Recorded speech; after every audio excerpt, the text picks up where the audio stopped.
Today we got the new Hyundai Elantra, or they call it the Avante over here. And after the disaster that was the outgoing Hyundai Elantra, Hyundai has released a completely, refreshed model that actually looks very similar to, or that looks like a baby Sonata. Initially, I had mixed feelings about the new design because it looks so edgy. The concept design looked really good a couple months ago when they released it, but the photos that the press had taken a couple weeks back, I don't know, it just seemed very, very edgy, really edgy. But in person, actually, it really looks very attractive. I'm just not sure about those wheels. I've mentioned before several times that Hyundai lacked uniformity in their designs, but you know what? They're really changing that. Every single design seems like it has some Hyundai element to it.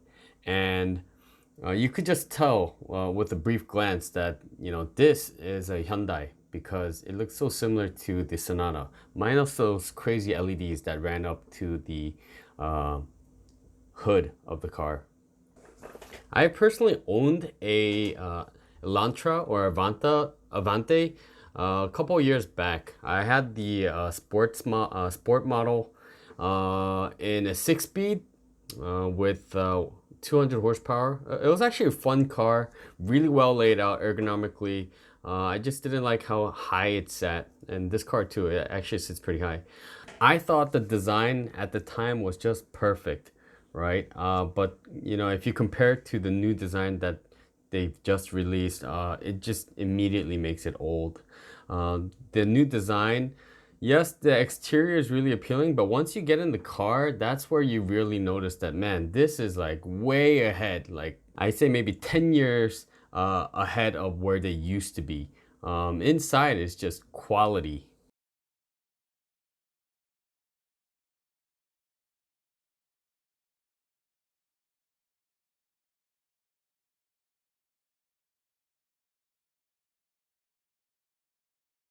Obviously, this car was fully loaded, so its digital gauge cluster was just a display that's very dynamic, and it actually had this like glass panel that was connected to the infotainment. Obviously, there's no display in the back, display in the middle, but it gives you the illusion that it's just one big piece of LCD screen. But the first thing I noticed as soon as I got in the car was just like the quality of the materials. I was actually I was completely blown away by the quality of the materials inside, especially since I own the Elantra. So you go in and it has this really nice gauge cluster. That white gauge cluster, I thought it was the sports mode, but it's just a default setting. Another thing that you notice is that, in the center console, it seems to separate the passenger from touching anything because they just put this bar in the middle. And I had this in my Jaguar F-Type, and I personally like it because it seems like I'm in control of everything. But the passengers, they're kind of reluctant to touch some buttons, which is cool, right? That's actually my type of passenger. The design of the vents look very upscale. The areas that you'll touch most, I think, seems pretty, it's made of soft plastic. And even the speakers give you this illusion that like it's from an S class, because I know the S class, or I forgot if it's the S class or Porsche or something, they offered these design speakers with like this silver grill. So I think you'll get decent quality sound out of this because they teamed up with Bose to make the speakers, so it's not just like a no-name. Although I think they actually used to use JBL before, or Beats. I remember seeing Beats speakers on a factory Hyundai. So at a starting price of around 14,000 US dollars, this car really offers a tremendous bargain. Yes, if you want to add on all the safety features like lane departure warning and adaptive cruise control and a bunch of other things that they offer, it'll cost extra. But I really think the car is definitely competing in a class above what it's supposed to be.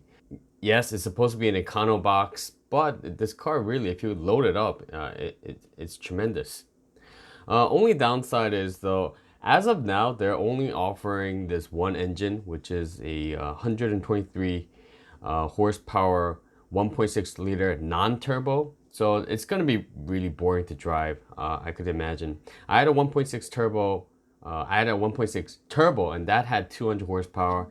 And according to the Hyundai helper people over here, they said that they're going to be offering a 2.0 NA engine, 1.6 turbo, and possibly a N model that has a 2.0 turbo engine with 250 horsepower, which will, it'll be ridiculous if they actually really do that.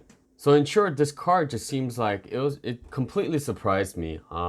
It is super modern. It has that back, LED light bar that all cars seems to have these days, even the SUVs, and offers the LED headlights and a bunch of features that look like it belongs in a much more expensive car. So we'll see how this is. Well, I'm excited to drive it. I plan to drive this once they offer this car for their driving academy. I've driven the Genesis G70 on the track, and the Veloster N.